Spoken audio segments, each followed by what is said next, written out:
Señorías, mandar un abrazo si la ves por ahí. Vale. ¿Qué tal?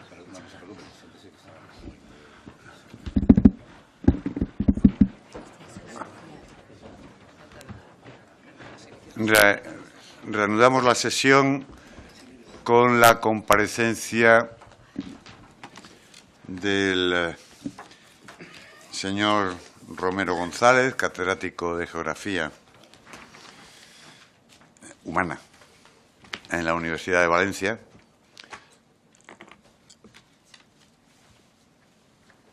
Una vez más, viejo conocido de mío.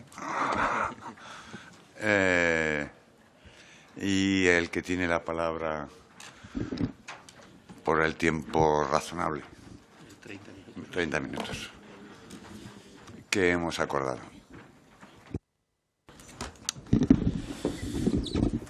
Muchas gracias,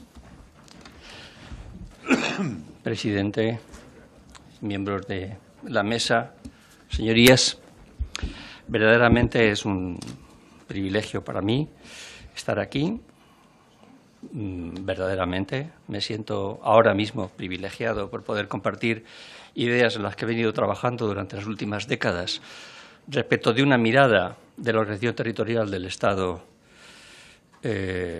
una parte concreta. Mi agradecimiento al presidente, decía a la mesa, a sus señorías, por permitírmelo. Felicito al Congreso y a esta comisión por la iniciativa, a los grupos. Creo que es una iniciativa que proyecta una imagen muy positiva del trabajo serio y riguroso del Parlamento español y por la gran relevancia de la tarea que les ocupa.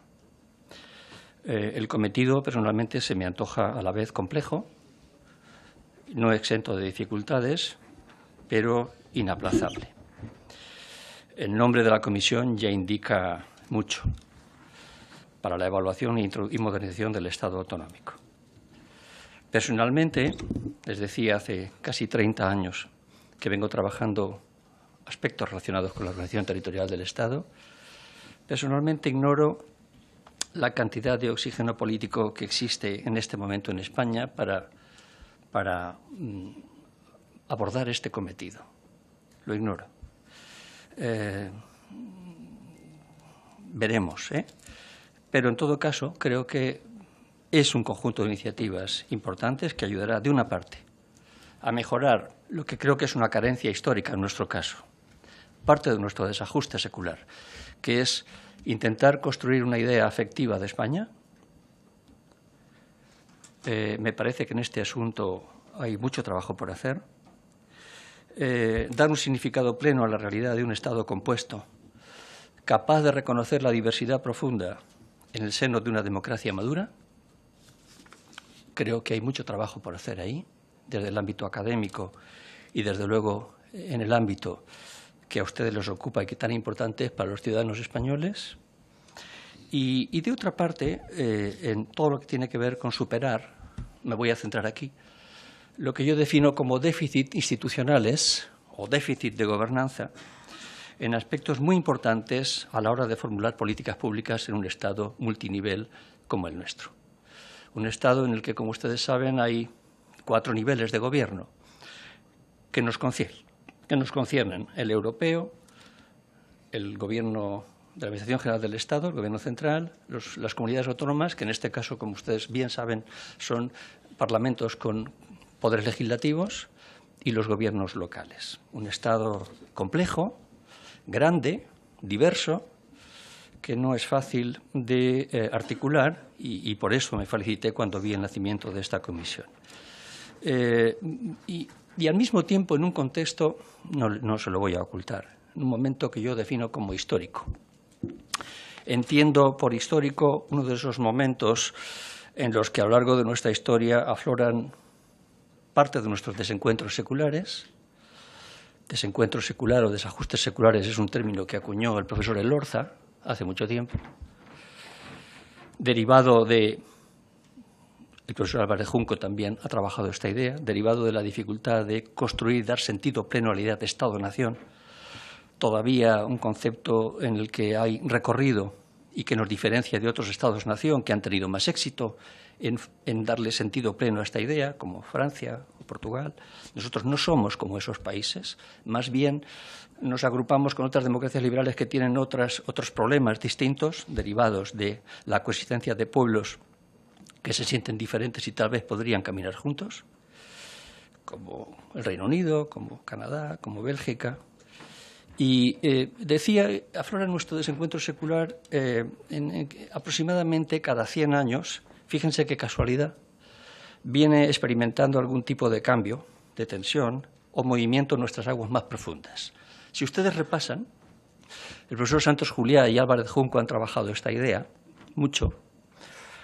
Si repasan, 1707, 1808, 1898, 1978, 2018, son momentos históricos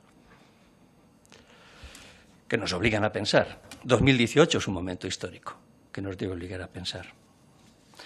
Y en este sentido les decía que estamos en un momento en el que yo no puedo desconocer esta profunda crisis institucional que ahora mismo tenemos, esta sensación de bloqueo político, aunque el sentido de mi intervención no va a ir por ahí, pero no puedo desconocerlo, no debo desconocerlo, y quería compartir con ustedes esta preocupación que seguro que planea sobre los trabajos de esta importantísima comisión.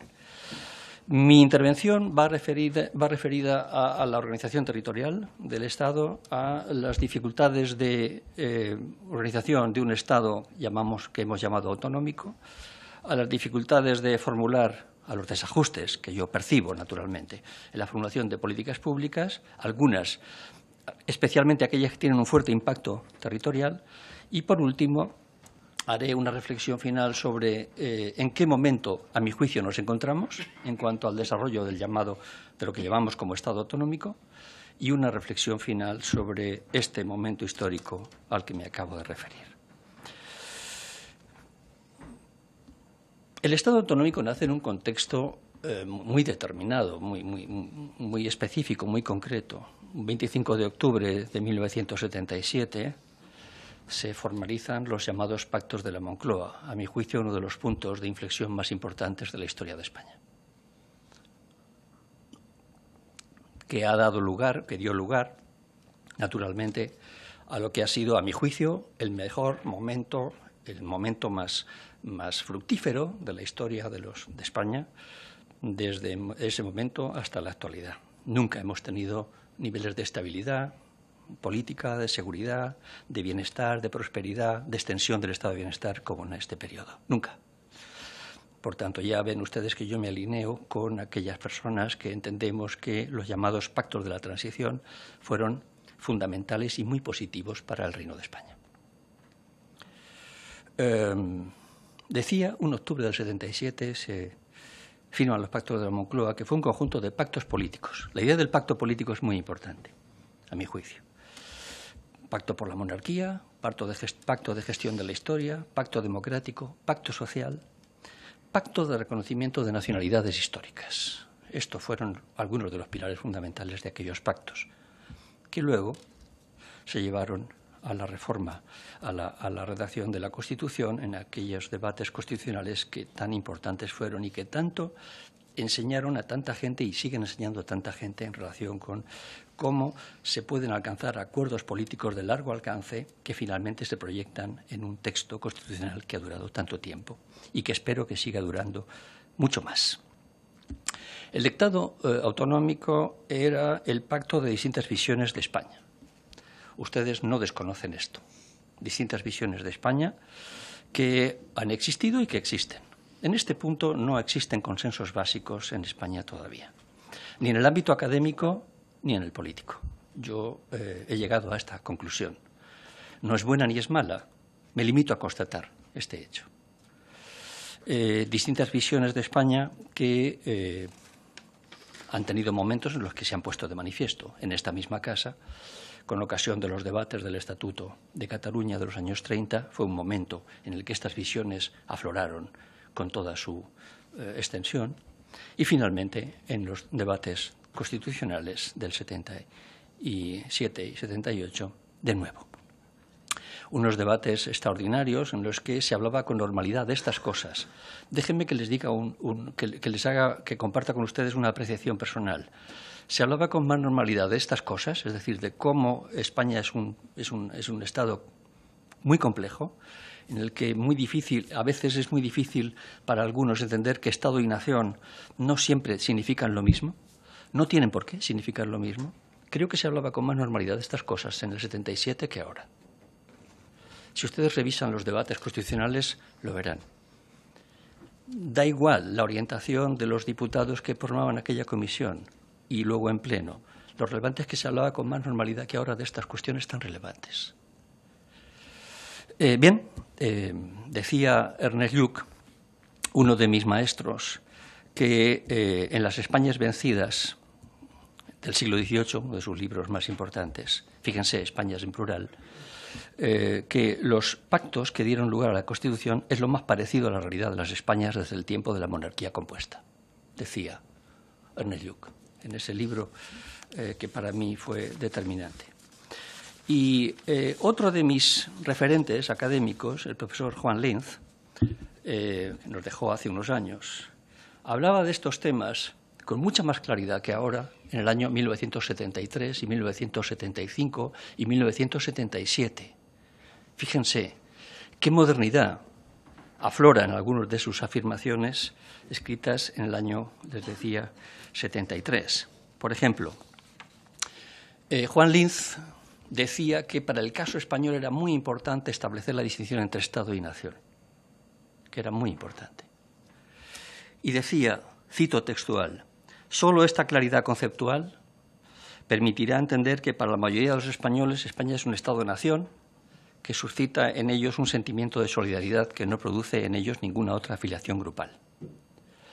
Que para importantes minorías ha sido y seguramente seguirá siendo solo un Estado, cuya autoridad reconocen en su comportamiento, atribuyéndole más o menos legitimidad dependiendo de sus actitudes hacia los regímenes que ejercen el poder dentro de las fronteras españolas. Y la capacidad coercitiva de dichos regímenes. Para estas minorías, decía Juan Linz, 1973, desde Yale, España es su Estado, pero no es su nación, y por lo tanto no es un Estado-nación. Puede que estas minorías que se identifican con una nación catalana o vasca sean pequeñas, pero demuestran el fracaso de España y sus élites a la hora de construir una nación, sea cual sea el grado de éxito de la construcción del Estado. Señorías, mi punto de vista decía más cosas Juan Linz. Por ejemplo, decía también, años más tarde, muy pocos años más tarde, que España se enfrentaba a dos retos fundamentales. Uno, el de conseguir una democracia plena. Creo que, y él decía, esta cuestión es fácilmente conseguible. El otro, decía él, se me antoja más complicado para el futuro. Es la de conformar un Estado que albergue las distintas visiones de España o la diferencia entre nacionalidades y regiones que en España existen. Aquí, decía Juan Linz, España es tal vez el caso más difícil de las democracias de Europa. Escrito esto en 1977 ya me parece relevante. Bien, señorías, mi punto de vista es que en este punto estamos ahí. A día de hoy estamos ahí. Hemos avanzado poco. Hemos avanzado mucho en la articulación de un Estado autonómico que ha creado un pilar nuevo de nueva planta, comunidades autónomas con poderes legislativos, pero hemos avanzado poco en esta cuestión de la gestión de la diversidad profunda, que diría Charles Taylor. Muy poco. Prueba evidente es que nos encontramos en esta situación de bloqueo a la que me he referido antes. La Constitución española prefiguró varias vías. El acierto de la Constitución es que fue concebida como una Constitución abierta. Prefiguraba distintas posibilidades. Y estas posibilidades, varios caminos. Uno de ellos fue porque se fue construyendo el Estado autonómico, por la vía de pactos autonómicos y de sentencias del Tribunal Constitucional. Estas fueron las dos vías fundamentales que han dado forma definitiva al Estado autonómico que conocemos hoy. Podía haber sido de otra forma. De hecho, si ustedes han seguido con atención, con seguridad lo han hecho, a los padres de la Constitución y a otros que han seguido el proceso de construcción del Estado autonómico, algunos de ellos nos indican que la idea original que tenían en la cabeza era distinta de la que finalmente ha acabado siendo el Estado autonómico. Pero finalmente, siguiendo las vías posibles que la Constitución establece, se ha establecido este Estado original, que no excepcional, que no tiene por qué ser comparado con nada. Hablaré un momento sobre qué significa Estado autonómico, por qué no debemos empeñarnos en definirlo como Estado casi federal o federal. Creo que no es la cuestión fundamental en este momento para el caso español si hablamos de eficacia, eficiencia, coherencia de formulación de políticas públicas.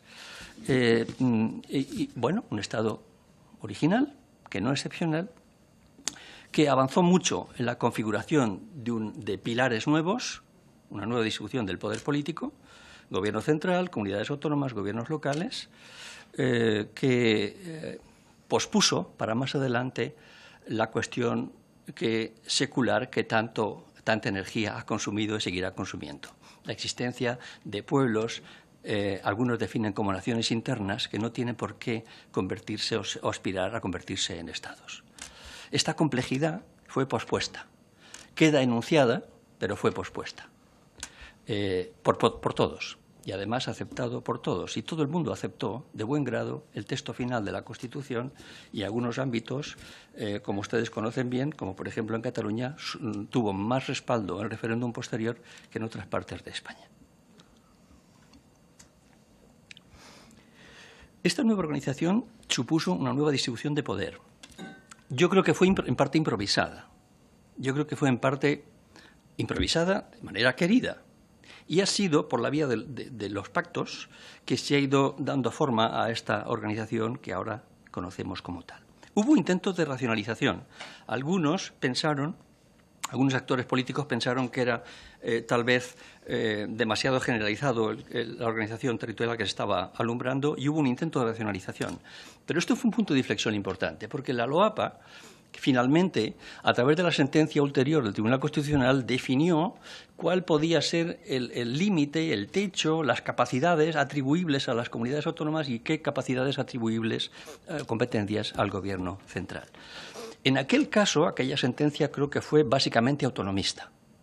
Creo que fue una sentencia en la cual había una creencia clara por parte del Alto Tribunal de que el Estado autonómico tenía que dejársele crecer, tenía que dejársele volar, tenía que dotársele de contenido, tenía que dársele contenido al principio de autonomía política. Y aquella sentencia fue muy importante. Y desde entonces, aunque yo creo que ahora las cosas son un poco distintas, hay una idea central del Alto Tribunal que se ha mantenido coherente hasta ahora.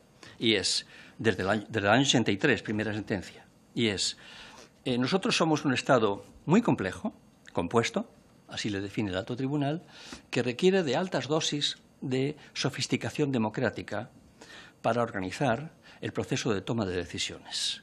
Somos un Estado muy complejo que, de alguna manera, requiere de darle contenido pleno a dos principios, coordinación y cooperación. Si ustedes revisan más de 73 sentencias del Tribunal Constitucional desde el año 83 hasta ahora, la última de hace unos meses, en la última viene a decir, hace 70 veces que lo he dicho. Ya lo he dicho 70 veces. Y es una sentencia en la que, de alguna manera, reprende al Gobierno central por su vocación invasiva, por la vía de la legislación básica respecto de competencias de las comunidades autónomas, a propósito de una sentencia que es importante. Si acaso alguien tiene interés, ya me referiré a ella. Pero estos principios, que son muy importantes, no han sido, de alguna manera, respetados tal y como tal vez en un Estado compuesto como nuestro hubiera debido haber sido. No ha sido la Constitución española la que ha dado forma al Estado autonómico, ha sido la praxis política la que ha dado forma, dando forma definitiva a este modelo de Estado compuesto. Inicialmente asimétrico, así se quería, finalmente simétrico por la vía de los pactos, como finalmente ha sido. De modo que esta es un poco el engarce, el contexto en el cual al cual yo me voy a referir. Todo este tiempo hemos vivido una permanente tensión entre tendencias centrípetas y tendencias centrífugas, con conflictos que hasta el año 2017 han sido conflictos que siempre se han reconducido por la vía de la lealtad institucional y la lealtad constitucional. Siempre se han solucionado los conflictos recurriendo al Tribunal Constitucional. Este principio de lealtad institucional y constitucional se rompe por primera vez en 2017, de manera unilateral, en este caso, desde Cataluña. Y creo que esto marca un punto de ruptura importante, porque hasta ahora las cosas se habían embridado de esta forma. Desde el año 2017 no ha sido así. El nuestro es un modelo, la Constitución española lo quiso así, es un modelo horizontal, claramente horizontal. Esta es la crítica fundamental que yo quiero hacer y que querría compartir amablemente con ustedes, señorías. Es un modelo que la Constitución prefigura como horizontal, por razones obvias, porque hay muchísimas competencias que no son divisibles. En la formulación de políticas públicas es necesaria la coordinación entre niveles de gobierno. Y, sin embargo, y esta es la crítica fundamental que haré, nuestro modelo en la concepción de políticas públicas es cada vez más vertical. Vivimos un momento vertical en la formulación de políticas públicas. Y esto afecta tanto a la cultura, que todavía subyace en departamentos muy importantes del Gobierno central, como en la cultura, que también subyace en departamentos de las comunidades autónomas. No hemos sido capaces, los actores políticos, de dar sentido al principio de cooperación y de coordinación, a este sentido vertical en la formulación de políticas públicas. Si ponemos algunos ejemplos, segunda idea que quiero compartir con ustedes, si ponemos algunos ejemplos, aún en fin, a mí me parece evidente. Yo me he especializado en política territorial, en gobierno del territorio, en gobernanza territorial. Y yo ahí veo muchísimas disfunciones, desde hace mucho tiempo. El otro día, preparando estas notas, revisaba la primera vez que escribí sobre esto, hace 25 años que escribí sobre esto. Veo muchísimas disfunciones.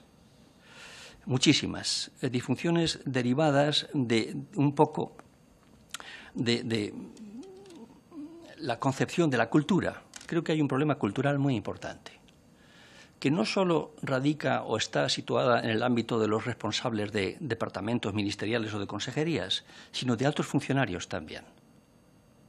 Es una cultura en la que todavía es como si no hubiéramos querido abordar plenamente la idea de Estado compuesto multinivel. Y esto consume mucha energía y es muy poco eficiente. Y se dilapidan muchos recursos públicos a consecuencia de esto. Muchos, créanme. Algunas cuentas hemos hecho algunos. Muchos. En las últimas 2 décadas, muchos. No es culpa de nadie.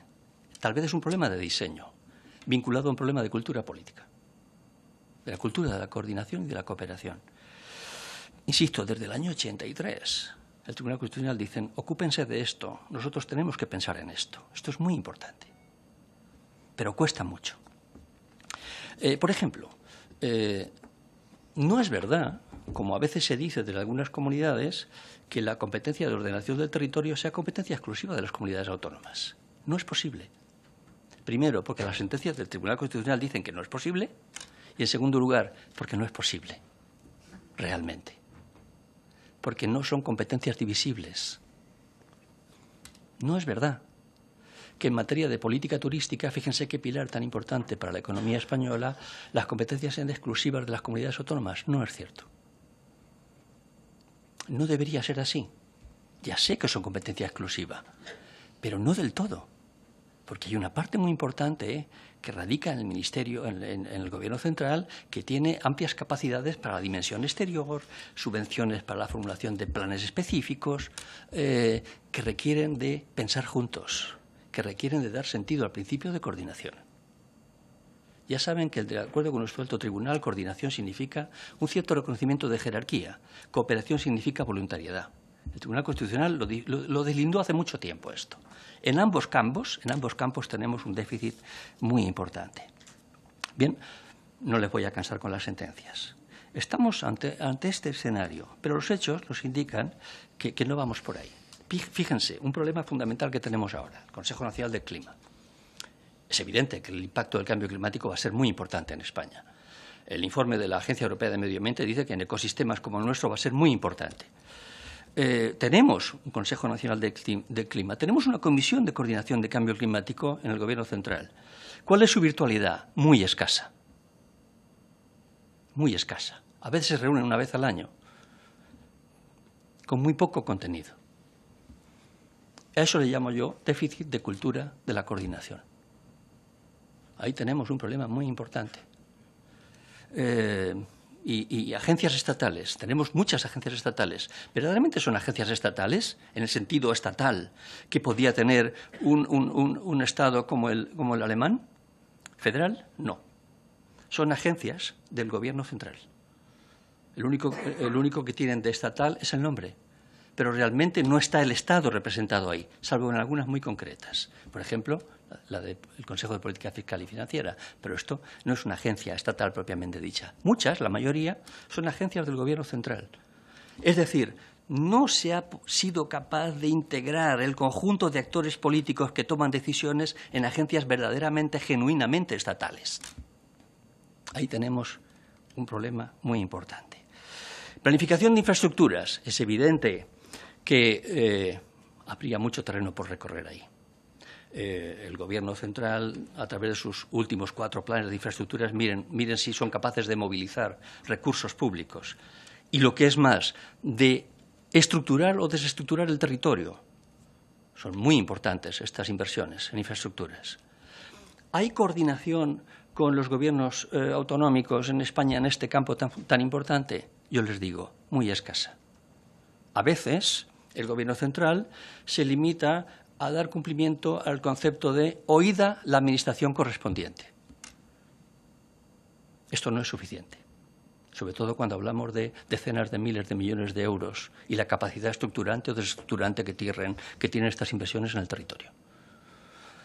Sobre todo cuando hablamos de que muchas veces algunos gobiernos regionales se enteran por los medios de comunicación de una inversión estructurante de su territorio que a lo mejor no es compatible con una iniciativa de ámbito regional que tiene que ver con trazado de nuevas infraestructuras. Esto ocurre.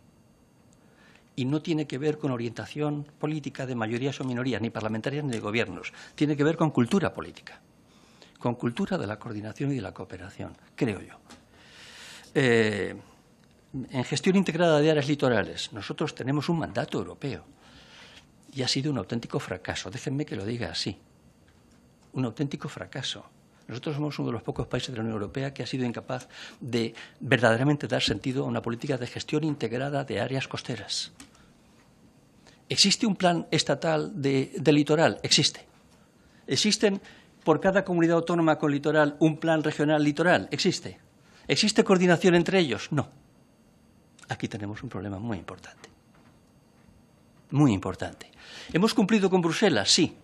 El Gobierno central envía el plan de gestión del litoral a Bruselas. Ya hemos cumplido con la obligación de Bruselas. ¿Verdaderamente existe una gestión integrada del litoral? Mis colegas que se ocupan de esto dicen que no. Que es un modelo vertical, segmentado y descoordinado, frente a lo que debería ser un modelo horizontal. Y en la escala autonómica yo veo las cosas igual, no crean.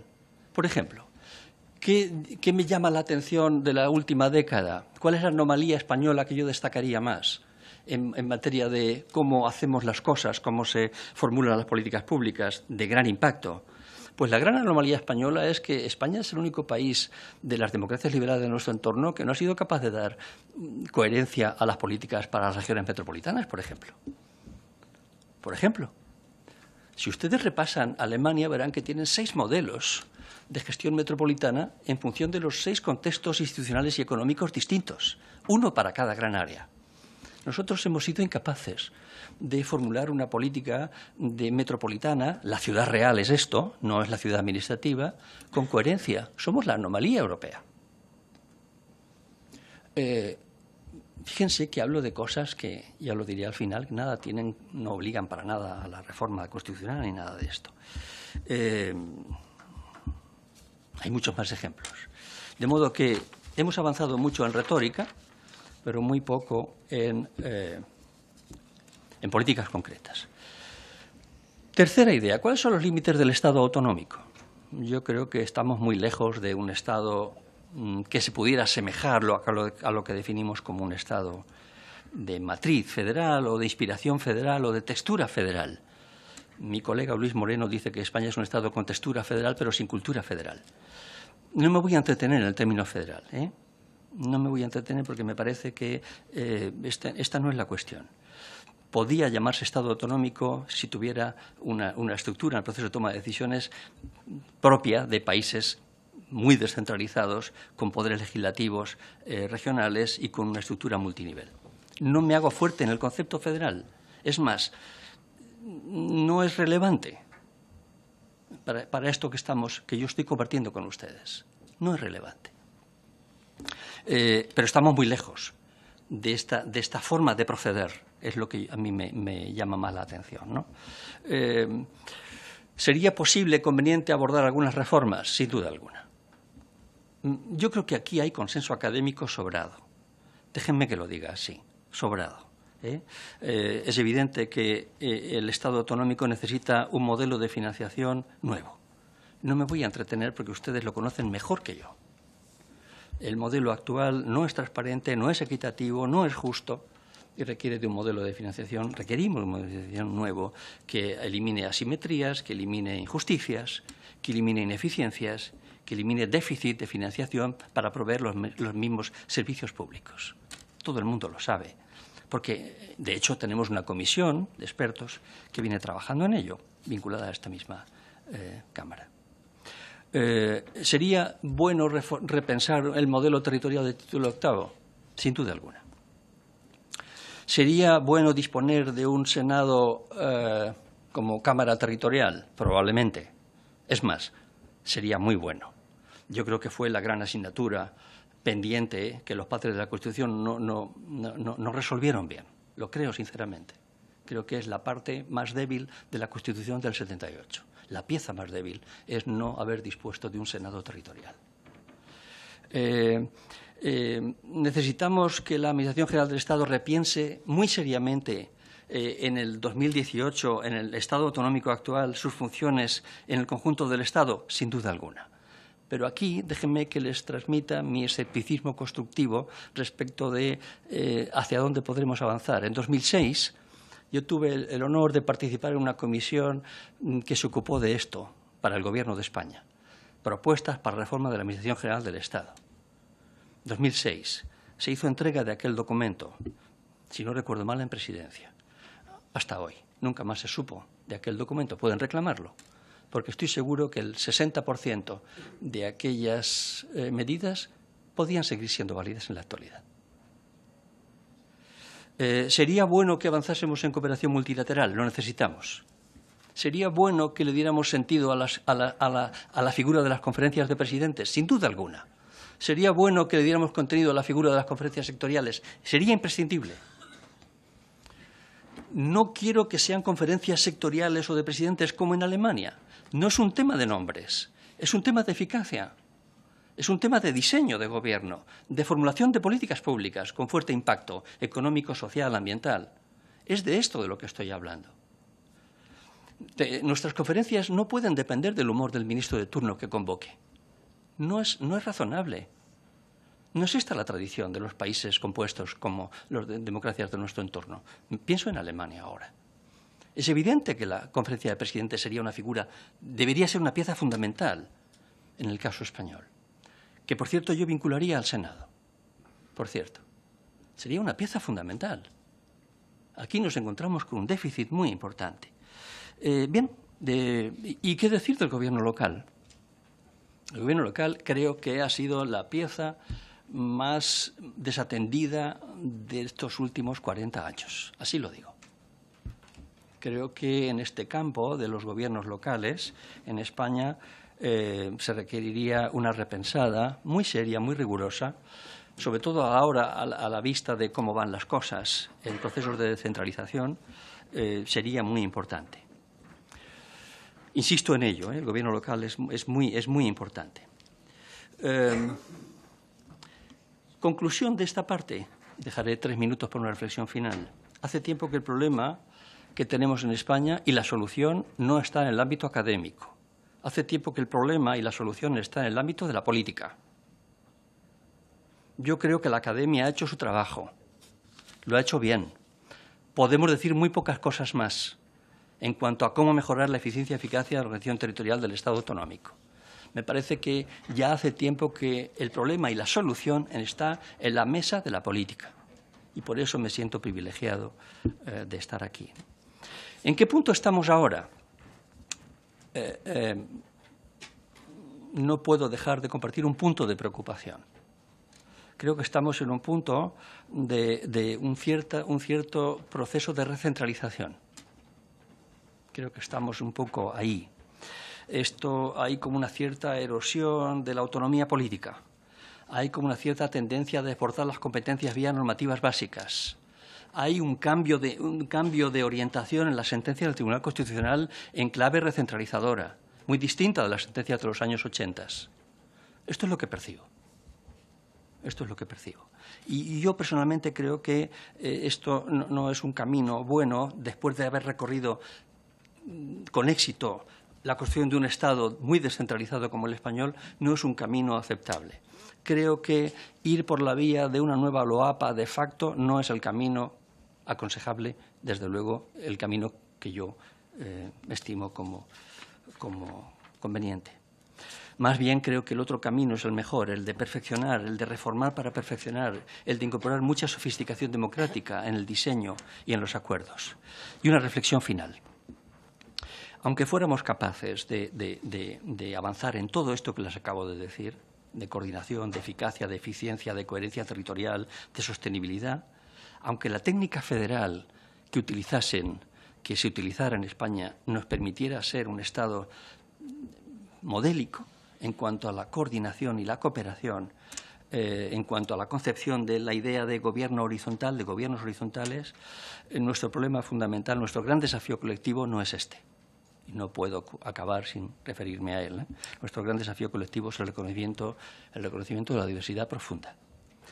Es la búsqueda de vías de habilitación que faciliten la reconciliación intercomunitaria. Este es nuestro gran desafío colectivo, como hace 40 años. En este punto creo que estamos en un bloqueo muy importante.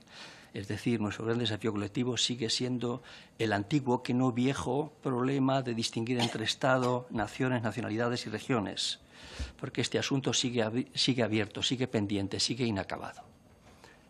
En 2006 tuve la ocasión de poder poner esto por escrito en un texto que llamé justamente así, España inacabada. Han pasado 12 años y seguimos en el mismo punto. Estamos en una crisis constitucional muy importante y no debe olvidarse que el Estado autonómico es resultado de haber procurado un reconocimiento de nacionalidades históricas en el año 78. Esto es para mí el Estado autonómico que se concreta en el título octavo. Fruto de nacionalidades históricas, fruto de aquel pacto de una organización territorial del Estado de nueva planta, se echó a andar, pero la resolución del problema de fondo quedó aplazada, como dije al principio. Y todos se mostraron de acuerdo entonces. Luego las cosas han venido de otra manera. Creo que ha habido tiempo sobrado para haber abordado esta cuestión por múltiples caminos. Sin embargo, no ha sido así. Y creo sinceramente que la sentencia de 2010, a propósito del Estatuto de Cataluña, quebró muchas cosas.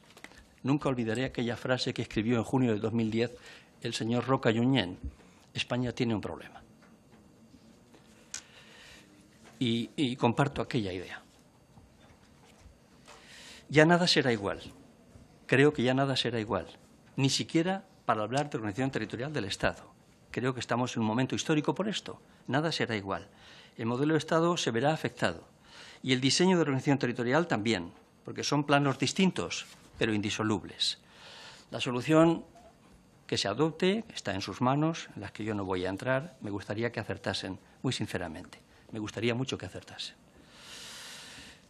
¿Sería conveniente para estos problemas que he señalado y el otro profundo abordar una reforma constitucional? Brevemente les voy a decir mi opinión. Sé que se habla mucho de esto.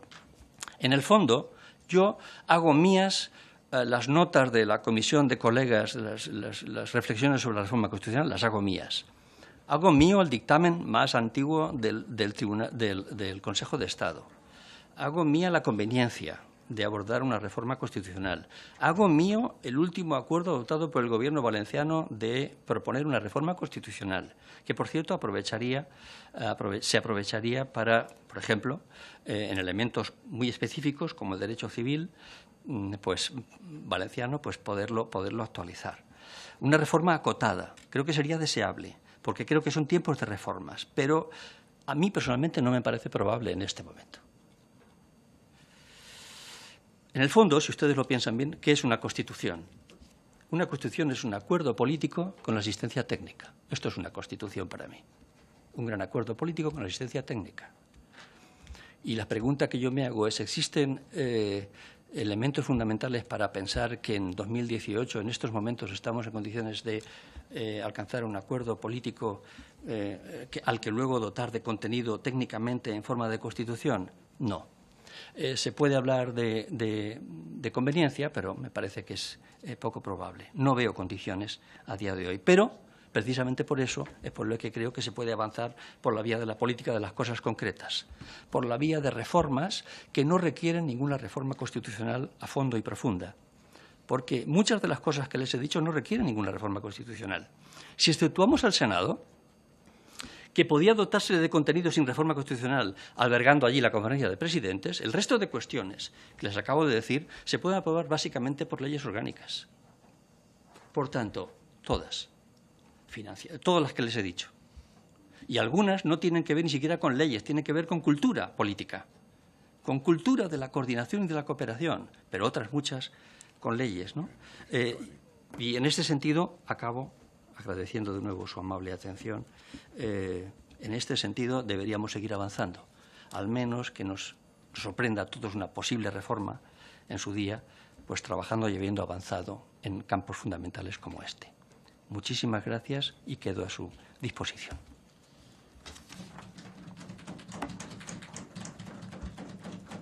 Muchas gracias, profesor Romero. Intervienen los grupos ahora. Empezando por el Grupo Socialista, tiene la palabra el señor Rayo. Muchas gracias, presidente. Muchas gracias, profesor Romero. Tengo que empezar diciéndole que nuestras expectativas respecto de su intervención no han resultado nada frustradas, más bien ampliamente satisfechas. Han sido una exposición brillante, no podía ser de otra forma, teniendo en cuenta su talla intelectual y su recorrido personal en el ámbito académico y, por supuesto, político e institucional, con las distintas responsabilidades que a lo largo de su vida ha tenido. También le diré, y supongo que no le extrañará, que compartimos buena parte, casi todo, por no decir todo, el diagnóstico aquí expresado por usted y también, en gran medida, buena parte nos sumamos a un consenso propositivo, es decir, a muchas de las propuestas y posiciones que usted ha manifestado y, en particular, a esa huida del debate nominalista que usted ha expuesto. En ocasiones no somos tanto nosotros, este grupo parlamentario, el que hace gala de ese debate nominalista cuando hay referencias al debate federal o no, sino otros grupos que intentan hurgar en la herida del debate nominalista para buscar diferencias o descalificación, apelando, eso sí, al sacrosanto nomen de la cosa que denominamos Estado autonómico, del que nos sentimos tremendamente orgullosos nosotros, y porque ha sido una fórmula de éxito, pero que nadie puede dudar ni cuestionar que no tiene anclaje en la Constitución tampoco. Y, sin embargo, hemos construido un concepto que en ningún lugar de la Constitución existe, el denominado Estado autonómico. Lo hemos asumido como tal porque nos sentimos perfectamente identificados con él. Dicho eso, como mi tiempo es corto y, por contra, el conferenciante en gran medida no consume turno o tiene tiempos más dilatados, lo que voy a aprovechar a continuación es para lanzarle algunos guantes para que pueda usted ampliar su exposición en determinadas cuestiones, añadiendo alguna pregunta, algún interrogante sobre cuestiones sobre las que creo que ha pasado un poco por su opción, digamos, discursiva del día de hoy, un poco tangencialmente y que nosotros consideramos importantes. Y son cuestiones que, bueno, cada una de ellas tiene que ver con algunas de sus condiciones de especialización y experto. Yo creo que, por ejemplo, en tanto profesor de geografía, hay una valoración que, bueno, hay un lugar común, que es afirmar la historia de éxito del Estado autonómico, que nosotros suscribimos, pero en estos tiempos complejos, convulsos y confusos, incluso se ha llegado a cuestionar ese hecho y, en particular, las virtudes que ha tenido esa forma de organización territorial del Estado para la evolución socioeconómica de nuestro Estado y para la integración de territorios en términos socioeconómicos, en materia, en particular, de aproximación solidaria de unas regiones a otras. Hay un ámbito en el que su experiencia como responsable, que lo ha sido en distintos ámbitos durante muchos años, en materia educativa, en distintas administraciones, nos coloca a nosotros en uno de los puntos que nosotros enfatizamos de forma singular en este debate, que es el de la necesidad de garantizar esas condiciones sociales, económicas y jurídicas en todo el territorio nacional para garantizar la igualdad en el disfrute de derechos a la educación, derechos a la sanidad, a tantos otros derechos que en esta pulsión, usted lo ha apuntado también, recentralizadora, se han visto seriamente erosionados y que es un reto que nos parece mayúsculo a la hora de evaluar y formular consideraciones propositivas que pudieran surgir de esta comisión y también para apuntar una revisión del modelo donde nunca más pueda ponerse en cuestión esa garantía efectiva en términos de equidad, de justicia o de igualdad en todo el territorio nacional de esos derechos. También le pediría una valoración u opinión en un elemento que usted casi simplemente ha mencionado, pero que usted y a mí, como valencianos, creo que nos preocupa enormemente porque sufrimos de forma extraordinaria su déficit, que es el elemento financiación. Este ya no es, a veces cuando se habla de la financiación autonómica parece hablarse de algo accesorio, algo objetivo, algo contable, algo numérico, algo reducido a 2 o 3 conceptos mínimos, pero lo cierto es que nos encontramos con que acaba siendo nuclear para que realmente se puedan disfrutar esas competencias y ese poder autonómico.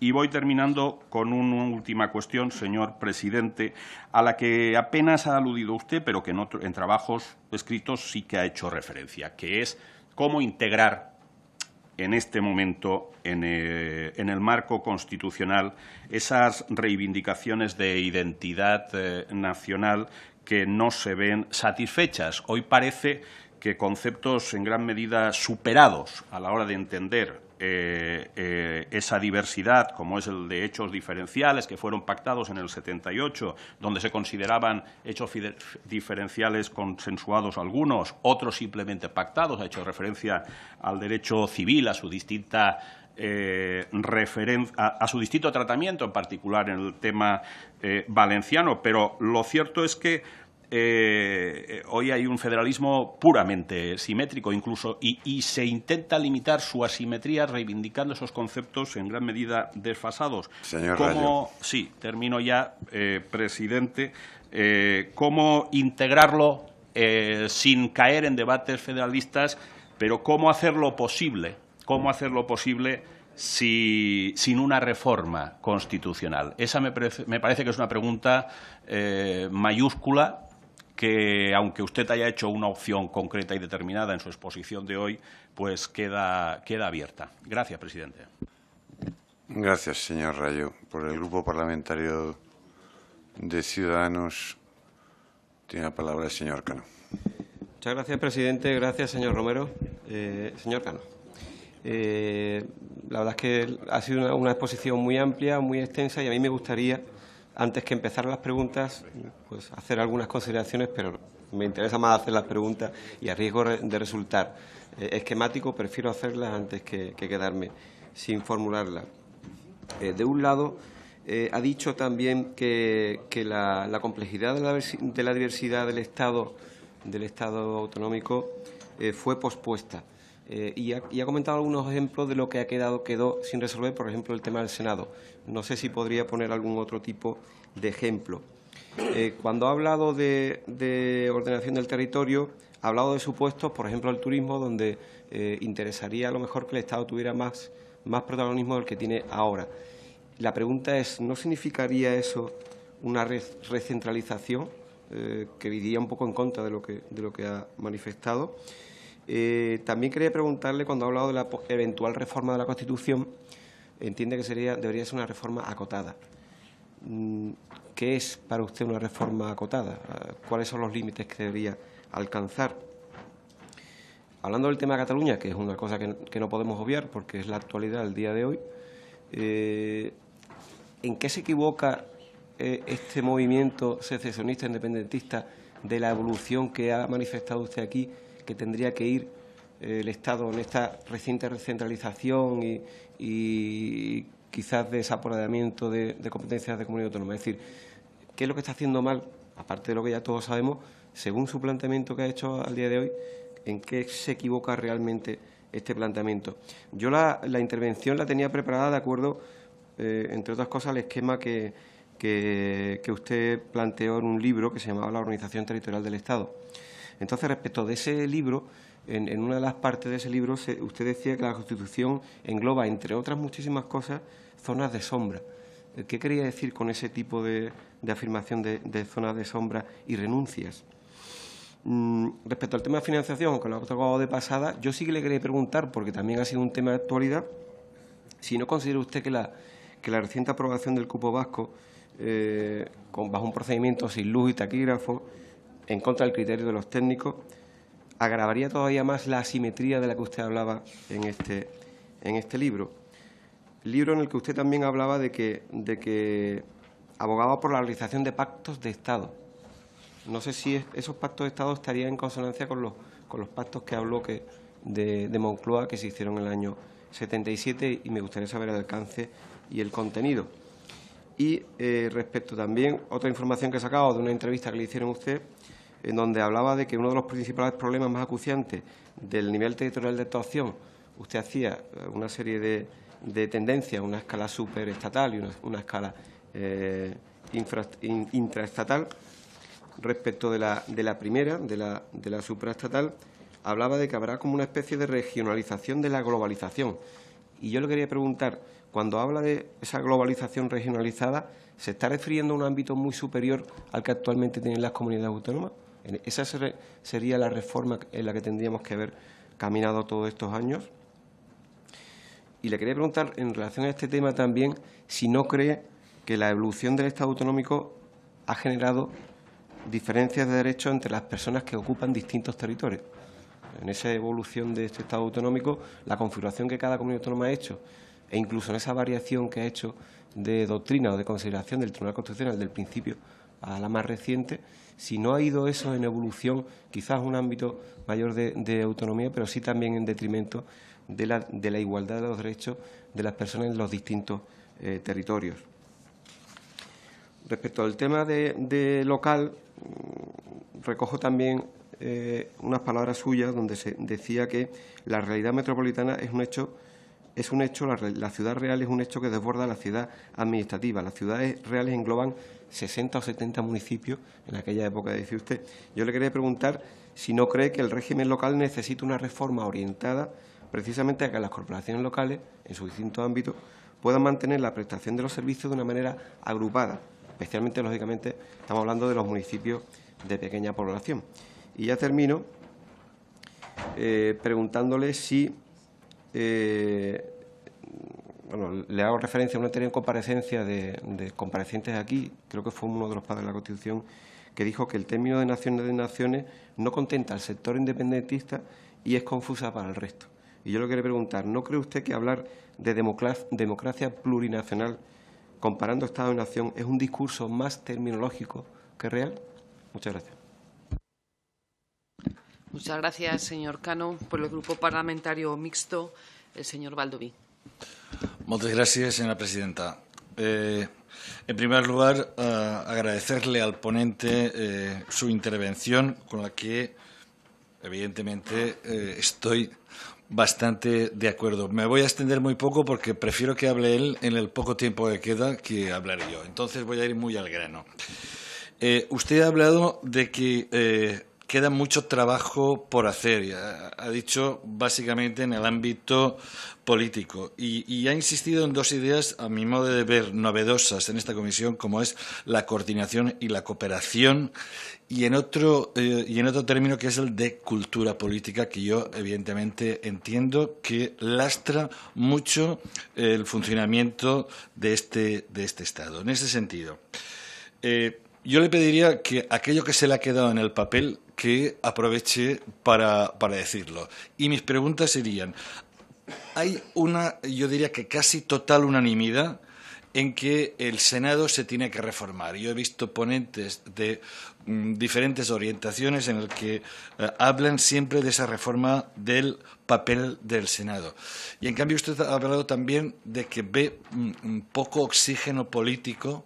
Lamento que coincidamos en esto, en que hay poco oxígeno político a la hora de abordar estas reformas.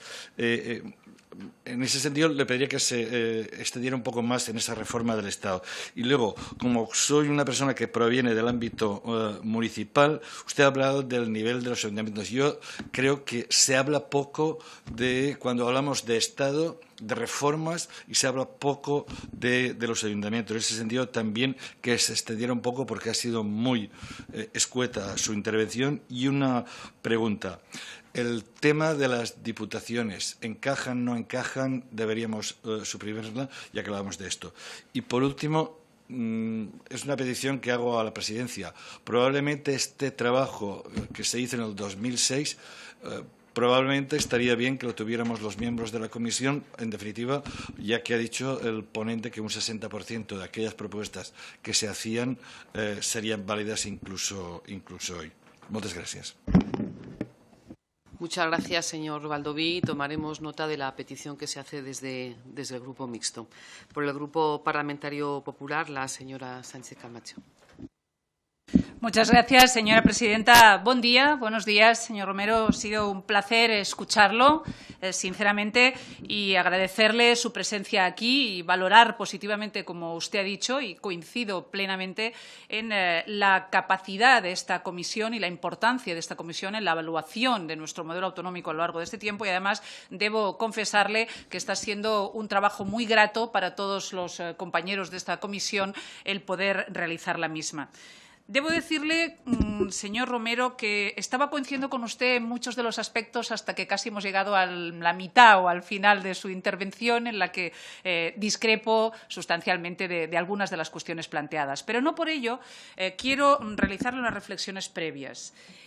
Su intervención nos ha aportado, al margen de las posiciones historicistas o históricas o academicistas que hemos visto por parte de otros intervinientes, incluso algunas de experiencia política, nos ha aportado un componente añadido que para mí es de vital importancia y para nuestro grupo parlamentario también. Es la gestión de las políticas públicas. Yo creo que algunos están planteando el hecho de la reforma constitucional como una máxima o no. Nosotros no somos partidarios de esa reforma constitucional. No creemos que sea en estos momentos necesaria una reforma constitucional y, de hecho, la mayoría de los comparecientes han coincidido en que no es oportuno, necesario ni conveniente abrir un proceso constituyente en este momento. Y, además, nosotros valoramos muy positivamente el éxito conjunto de nuestro texto constitucional y de la evolución del proceso autonómico, tanto desde el punto de vista jurídico como desde el punto de vista político. Pero sí es verdad que tenemos que valorar cuáles son las propuestas que desde esta comisión deberían realizarse. Yo creo que ahí el análisis que usted ha realizado de las disfunciones en materia de la gestión de las políticas públicas y el fortalecimiento de los mecanismos de cooperación y de coordinación, más allá de las frases nominalistas, creo que son absolutamente relevantes. Por eso le preguntaría, ¿cuáles son sus propuestas en relación a esos mecanismos de cooperación y de coordinación? Usted ha hecho alusión al diagnóstico de las situaciones, nos ha hablado de la Agencia de Cambio Climático a nivel nacional, las carencias de las agencias estatales, algunos de los ejemplos que ha planteado. Pero yo le exijo, si puede, o le pediría, con toda la benevolencia, si puede, que nos diera algunas aportaciones dada su experiencia académica y su experiencia de gestión. Por ejemplo, ¿cree que debería ser el componente de obligatoriedad, por ejemplo, en las conferencias de presidentes, de la presencia de los miembros o no, en las conferencias o en las comisiones bilaterales entre los órganos en los ámbitos de coordinación? Nosotros entendemos que debemos profundizar en ese aspecto para, de verdad, habilitar instrumentos posibles que nos permitan mejorar el encaje de Cataluña y del resto de las comunidades autónomas en una mayor, como usted ha dicho, concepción afectiva de España. Pero esa concepción afectiva de España la construimos todos. No se debe ofrecer desde el Estado central para ofrecérsela a los demás. Es decir, esta situación que a usted le preocupa y nos preocupa a nosotros absolutamente es una situación de bloqueo constitucional a la que nos han llevado algunas personas o algunas élites político-sociales, como nosotros consideramos, que han actuado desde la máxima deslealtad institucional. Entonces, otro de los mecanismos, al margen de los debates nominalistas, de si es un modelo autonómico o federalista, creo que dos componentes federales que usted considera muy bien es la pertenencia a la comunidad, lo ha dicho el señor Álvarez Junco, y también la obligatoriedad de pertenencia a la misma, porque si no, la división a la misma estaríamos hablando de modelos confederados. ¿Cómo podemos hacer que aquellos que están manifestando esa deslealtad manifiesta convengan en una cogobernanza leal, respetando también el papel del Estado fuerte? Decía uno de los ponentes, el señor José Sevilla, también valenciano, que creía que debía atribuírsele al Estado un estatuto de autonomía propio, aludiendo a que no debemos tener en nuestro modelo un Estado débil, sino un Estado fuerte, también con unas comunidades autónomas fuertes en el margen de su autogobierno.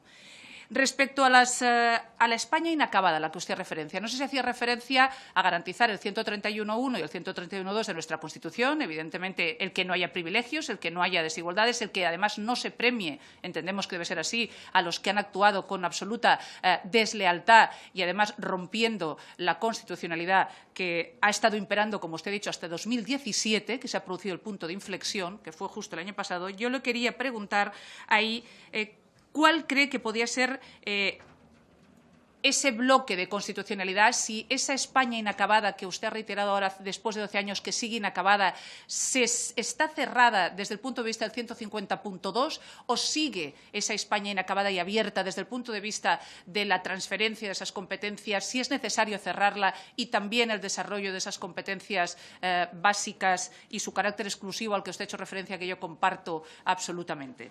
Habría muchas reflexiones que absolutamente discrepo con usted y desde luego una de ellas es la sentencia de junio del 2010. No sé si usted se refiere a los aspectos más formalistas de realizar la sentencia con posterioridad que se hubiera realizado el referéndum, pero los que hemos analizado la sentencia o el auto de la sentencia la misma y el análisis de esos 14 artículos que fueron modificados por el Tribunal Constitucional, en absoluto creemos que sea un punto de involución.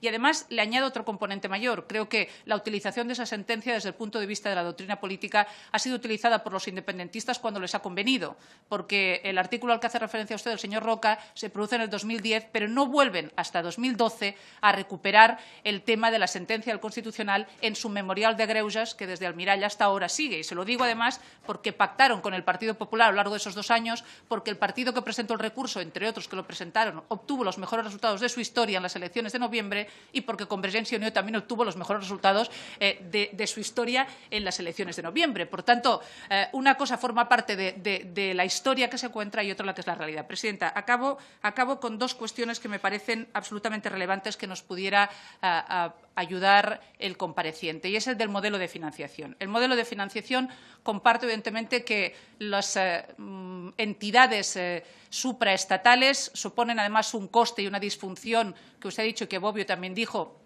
que hace costosísimo la prestación de los servicios públicos, que en muchos momentos se superponen diferentes estados de nuestro modelo compuesto.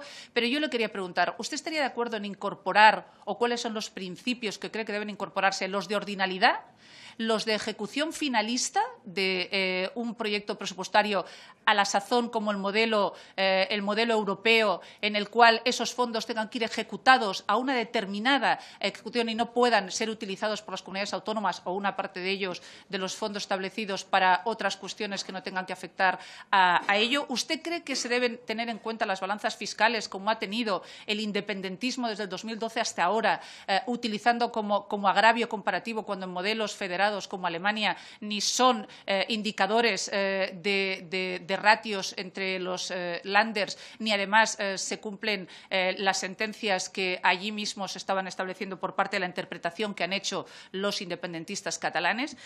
Y después, otra última. Finalizo, sí, Presidenta. Señora Una última más. Camacho. Muchísimas gracias.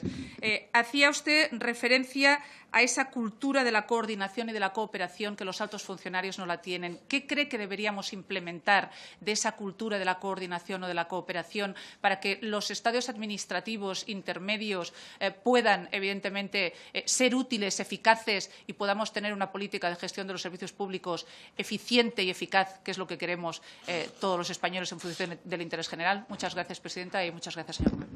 Muchas gracias, señora Sánchez Camacho.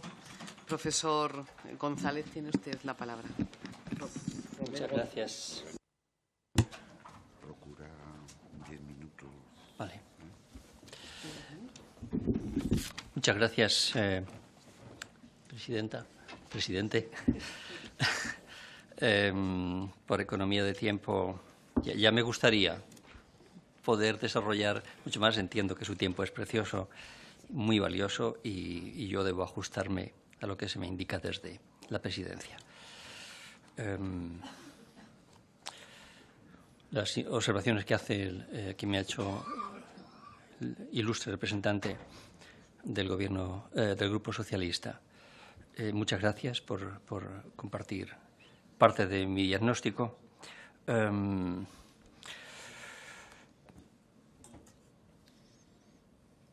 Ha hecho usted una pregunta en cuanto a evolución socioeconómica. Ahora ha cuestionado el modelo, si es un modelo de éxito o no. Brevemente le diré, no hay evidencia empírica, ninguna, de que un modelo descentralizado sea menos eficiente que un modelo centralizado. Ninguna. Y créame que lo sigo muy de cerca este asunto. Ninguna. Puede haber modelos muy descentralizados muy eficientes y modelos centralizados completamente ineficientes. De modo que por ahí tenemos poca luz. El modelo descentralizado, matriz federal como el alemán, es eficiente. Y el modelo centralizado de un país que no tengo por qué citar, porque ahí se me ocurren varios de nuestro entorno, pues no lo son. No creo que este sea el problema. Cosa distinta es que a veces yo observo ahora, esto me preocupa, que se intente utilizar este argumento como una forma para decir el Estado autonómico no es eficiente, nos equivocamos, tenemos que volver sobre los pasos que hemos dado. Amparándose en el principio de eficiencia, yo creo que esto sería un error, porque, insisto, no hay evidencia. Sería un error grave, porque lo que intenta ocultar este argumento, que yo conozco, este argumentario, es que es una forma de recuperar por la vía de la recentralización parcelas, aspectos de la política pública, del diseño, de la organización territorial, argumentando, yo creo que de una manera poco fundamentada, de que el modelo de Estado descentralizado, el Estado autonómico, no es eficiente. Igualdad en la educación. Nosotros tenemos muchos problemas en educación. Muchos tienen que ver con presupuestos, otros no. Otros no. Usted sabe que yo he trabajado como director general de coordinación y de la alta inspección en el Ministerio de Educación y como secretario general técnico en el Ministerio de Educación. Y también he trabajado como consejero de Educación y Ciencia en un gobierno regional. Y 40 años de docente. Mi mundo ha sido la educación. De manera que he podido ver, de un lado, la formulación de políticas públicas desde el gobierno central y un gobierno regional, y al mismo tiempo como profesor en una universidad grande. Y he conocido los sistemas educativos de todas las maneras. Nosotros tenemos un problema de financiación en este momento en España que tiene que ver con el desigual financiación per cápita para proveer el mismo tipo de servicios. Hay comunidades del régimen común cuya diferencia de presupuesto per cápita por pupitre es del 30%. Esto no es explicable. y hay diferencias entre comunidades de régimen foral y de régimen común superiores. Esto es menos explicable aún, menos defendible aún. De manera que en este sentido sí, tenemos un problema de modelo de financiación para educación que puede ser subsanado. Y luego tenemos otros problemas que van más allá de la financiación estricta, con el diseño del sistema, con el acceso de profesorado, con el atacar el fracaso escolar. Somos los penúltimos de la Unión, los segundos por la cola en mayor nivel de fracaso escolar, con el abandono escolar prematuro, con el abandono temprano, con todo esto requiere pensar mucho más, además de poner más recursos para el sistema, ¿no? De modo que aquí tenemos uno de los retos fundamentales como Estado moderno. Y más ahora en la economía del conocimiento. Porque fíjese, esto al final acaba repercutiendo en el empleo, en la productividad, en la capacidad de la economía de un país. En este momento nosotros tenemos un dilema, y algunas regiones de manera más acusada que otras. Y es que, déjeme que se lo diga de una manera muy básica, muy sencilla, pero que no lo sé expresar de otra manera. Nosotros no podemos ser como Alemania, pero tampoco podemos ser como las economías asiáticas. Ni podemos incorporar nivel de productividad como las economías centrales de Europa, ni al mismo tiempo podemos competir con economías emergentes del Pacífico. Y en ese espacio central, en ese sándwich, se encuentra una buena parte de las economías regionales españolas. Y ahí tenemos un problema importante, que en parte se puede solventar solo por la vía de la educación. ¿Cómo integrar reivindicaciones de identidad nacional sin una reforma constitucional? Difícil, por eso les he deseado mucho éxito, porque ese es el trabajo de esta casa, básicamente, de los actores políticos. Difícil, tal vez, si usted me pregunta, le respondo, tal vez yo empezaría por reconocimiento de elementos simbólicos.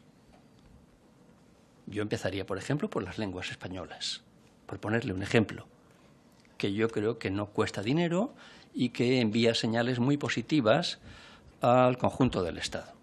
Por ejemplo, a veces cosas muy sencillas permiten dar pasos de gigante. Elementos simbólicos serían muy importantes. Lo que sí tengo claro es que las naciones existen, que las naciones resisten, y que tener una identidad nacional fuerte no necesariamente implica tener voluntad de convertir tu sentimiento en un Estado. Juan Liz también lo decía esto en el año 83. Decía, el objetivo que tenemos que conseguir es encontrar un techo para que aquellas personas que se sienten de una identidad específica encuentren acomodo en un techo mayor, decía Linz, que es uno de mis referentes intelectuales en el año 83. Ese techo es el que tenemos que construir entre todos y dar acomodo, dar cobertura, precisamente porque yo creo que a veces se hacen lecturas muy sencillas, muy simples, de problemas más complejos, también desde las llamadas naciones internas, en este caso fundamentalmente Cataluña y Euskadi. Nación de naciones, decía el señor Cano. A mí lo que me sorprende, lo he dicho antes, lo que más me sorprende es que se hablara con más naturalidad de esta cuestión en el año 77 que ahora. Esto me sorprende muchísimo. ¿Qué quiere que le diga? Muchísimo. Yo leo con delectación, releo muy a menudo los debates constitucionales de aquel momento, porque hablaban con mucha más normalidad de la realidad de un Estado como el nuestro, que es muy complejo. Y hablaban con mucha naturalidad de esto. Ahora echo de menos eso. Esa naturalidad a la hora de abordar cuestiones que están ahí y que van a estar. Los Estados creen que tienen el reloj, pero las naciones tienen el tiempo. Y ser nacionalista no significa que tengas que aspirar a convertir tu sentimiento en un Estado. Este es el reto fundamental que tenemos en un Estado como el nuestro. No es sencillo, ya lo sé, pero nosotros no somos como Francia, ni como Portugal. Y no lo seremos nunca. En materia de políticas públicas, tal vez me he expresado mal. lo que decía, en un pilar fundamental como la política pública vinculada al turismo, es que yo también observo ahí tensiones entre descoordinación, más bien, entre niveles de gobierno. El Gobierno central no tiene competencias en materia de turismo sobre el papel, es competencia exclusiva de las comunidades, pero el Gobierno central tiene muchas capacidades para formular, por ejemplo, la política exterior. Lo que yo he querido decir, tal vez sin éxito, es que ahí es una de las partes en las que veo que hay más nivel de descoordinación, es lo que he querido decir. Y hay muchas sentencias del Tribunal Constitucional también en este campo que recomiendan ir avanzando por ahí. Reforma acotada de la Constitución. Entiendo por reforma acotada de la Constitución, y por eso he dicho que hago mío el dictamen de mis colegas que acaban de publicar hace poco de ideas para una reforma de la Constitución española. Lo hago mío. Por eso yo entiendo reforma acotada de la Constitución. Por eso creo, como ellos, que no es adecuado un proceso constituyente, sino una reforma acotada de la Constitución, pactada, acordada. Y aún así, ya le he dicho que me parece poco probable esta reforma acotada, por el escaso oxígeno político que encuentro en este momento en el ambiente español. ¿Qué está haciendo mal la Administración General del Estado? Lo dije en 2006, porque esa parte me correspondió redactarla a mí, y lo vuelvo a decir ahora. La Administración General del Estado todavía no ha entendido del todo qué significa el Estado autonómico con comunidades con poder legislativo. Eso no lo ha entendido del todo. Y no me refiero a los actores políticos, me refiero también a los altos funcionarios. Y ahora me referiría a lo que decía la ilustre diputada señora Sánchez Camacho también. Todavía hay mucho terreno por hacer, mucho terreno. La Administración General del Estado tendría que asumir muchísima más capacidad propositiva de incentivación, de coordinación y menos capacidades ejecutivas en parcelas que hace mucho tiempo que corresponden al ámbito de las comunidades. Su campo es muy amplio.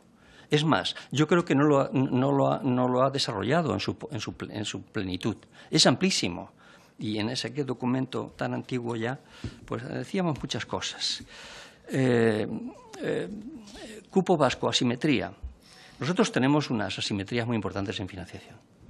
Y yo lo que espero es que los expertos y luego el Consejo de Política Fiscal y el Gobierno, la Conferencia de Presidentes, es decir, que la esfera política resuelva esta cuestión, que no tiene por qué resolverse con una reforma de la Constitución. Si se incluye la financiación en una ulterior reforma acotada, estupendo, sería muy bueno. Pero mientras tanto no es necesaria una reforma de la Constitución para dar pasos muy significativos en una reforma, en una perfeccionamiento del modelo de financiación en España, que en este caso es muy asimétrico. No solamente entre régimen foral y régimen común, sino dentro del régimen común. Y esto no se puede mantener por mucho tiempo. Le hablo a una persona que vive en una comunidad que es de las más castigadas en cuanto a la financiación per cápita para la provisión de políticas públicas idénticas, como educación, sanidad, servicios sociales, vivienda, por ejemplo. ¿Qué significa regionalización dentro de la globalización? Lo que yo quería decir en ese texto, que yo le agradezco que usted haya leído, es que la globalización ha cambiado mucho las cosas. Ha difuminado en parte los niveles tradicionales, los perfiles del Estado-Nación, y esta difuminación parcial, esta dilución parcial, ha abierto una ventana de oportunidad a escalas subestatales, regiones y ciudades. Esto es lo que yo quería decir. De modo que regiones metropolitanas y ciudades ahora tienen más posibilidades de comportarse como actores políticos en un mundo globalizado. Y en este sentido, hace tiempo que apoyo la necesidad de trabajar muy en serio en España la escala metropolitana, como otras ciudades de nuestro entorno. La escala local, y respondo a algunos colegas, ya sé que debo acabar, la escala local es una asignatura pendiente. Y solamente aprovecharé para decir a usted y al señor Baldoví, para decirles que el camino no es la ley de racionalización y sostenibilidad de los gobiernos locales. Este no es el camino. Yo creo que ha sido una iniciativa que ha sido una oportunidad desaprovechada. Yo creo que se aparta de la tendencia a dar contenido a la escala local como espacio privilegiado para la formación de políticas públicas que están cerca de los ciudadanos. Yo creo que ese no es el camino. Y eso tampoco requiere reforma constitucional, porque es una ley. de modo que esta casa podía volver sobre sus pasos y repensar esa cuestión, que es esencial porque afecta a la vida de millones de personas. Fue una ocasión desaprovechada, una ocasión que se hubiera podido orientar de otra manera. La reforma del Senado, señor Baldoví, yo creo que es muy necesaria, pero, mientras tanto, por lo que dije antes, me conformaría con que la conferencia de presidentes se le diera toda la dignidad y se ubicara allí. Ya me conformaría con esto a día de hoy, aunque lo ideal sería que fuera un Senado territorial como el alemán, con representación de los gobiernos regionales, tal y como dice el documento de mis colegas sobre ideas para una reforma de la Constitución, que hago mío, en este punto, hago mío. Los gobiernos locales, fíjense, usted imagino que lo conoce bien, fíjense que en este momento, un estudio que hicimos hace poco en mi universidad, los gobiernos locales dedican la cuarta parte de su presupuesto ordinario a lo que se define como gastos no obligatorios. Hoy, a ocuparse de aquellas cosas en las que no tienen formalmente atribuidas competencias. Pero está la gente y están los problemas. Ahí hay una disfunción muy grande. La media es la cuarta parte, a gasto no obligatorio. Eso lo que indica es justamente que es el espacio que hay que cubrir, más otras capacidades nuevas que hay que atribuirles en un momento como el actual. Y, en cambio, la respuesta ha sido la contraria, la de quitarle competencias por la vía de la Ley de Racionalización y Sostenibilidad de los gobiernos locales y, al mismo tiempo, reforzar, y esto lo enlazo con usted, a las diputaciones provinciales, que es una cuestión que, a mi juicio, también es discutible. Esta es la esencia de la Ley de Racionalización y Sostenibilidad, junto con un objetivo no explicado del todo, que es favorecer la privatización de servicios en la escala local. Esta es la esencia de la ley. Y yo creo que ha sido una oportunidad desaprovechada, francamente.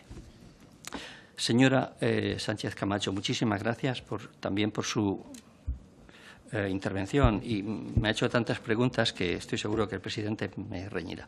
El presidente ya está nervioso. Ya está. Propuestas concretas. Las conferencias se pueden hacer de otra manera, se deberían hacer de otra manera. Las sectoriales y la de presidentes son piezas fundamentales. No concibo yo, en un país moderno, que en plan estatal de infraestructuras no sea visto por una conferencia de presidentes. A eso me refiero, ¿se da cuenta? A eso me refiero. Y, sin embargo, esto no ocurre. No concibo yo que una conferencia sectorial no esté regulada, y la de presidentes, regulada con una secretaría, con un espacio, con una periodicidad. Esto no puede quedar al albur del humor del ministro de turno.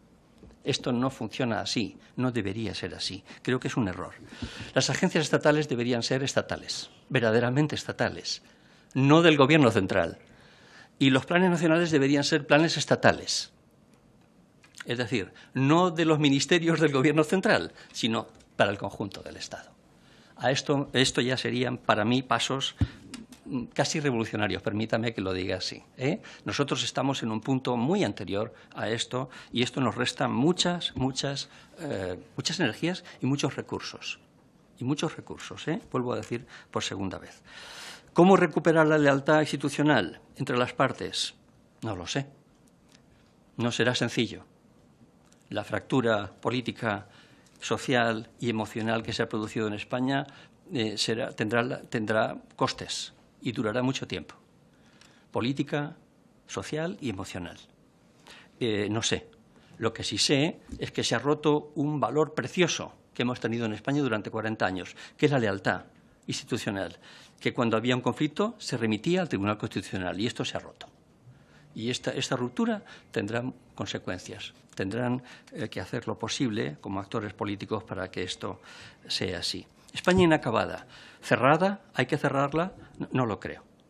El modelo de Estado, brevemente le digo, el modelo de Estado español descansa sobre la provisionalidad, el pacto permanente y el acuerdo.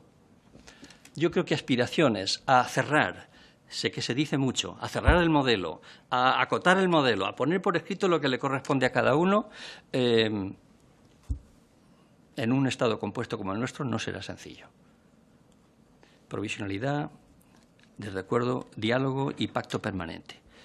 Yo sí que creo, señora Sánchez Camacho, yo no tengo ninguna vocación de polemizar, ni mucho menos, ¿no? Yo sí que creo que en España ha habido dos momentos, uno bueno y otro no, que han marcado la evolución del Estado autonómico. Uno fue la sentencia de la LOAPA, para bien.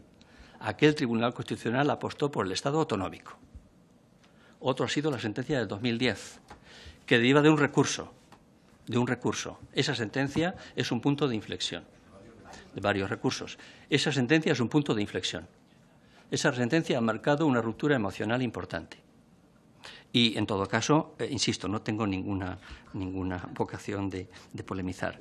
Gracias por la referencia a la cultura de la coordinación entre niveles de gobierno, porque creo que eso ya sería un avance extraordinario. Y muy agradecido a ustedes y muy privilegiado de estar aquí.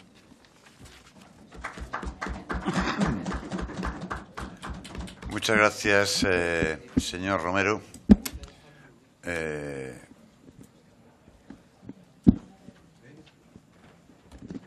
Una visión más que nos vendrá bien a todos. Suspendemos la sesión 2 minutos.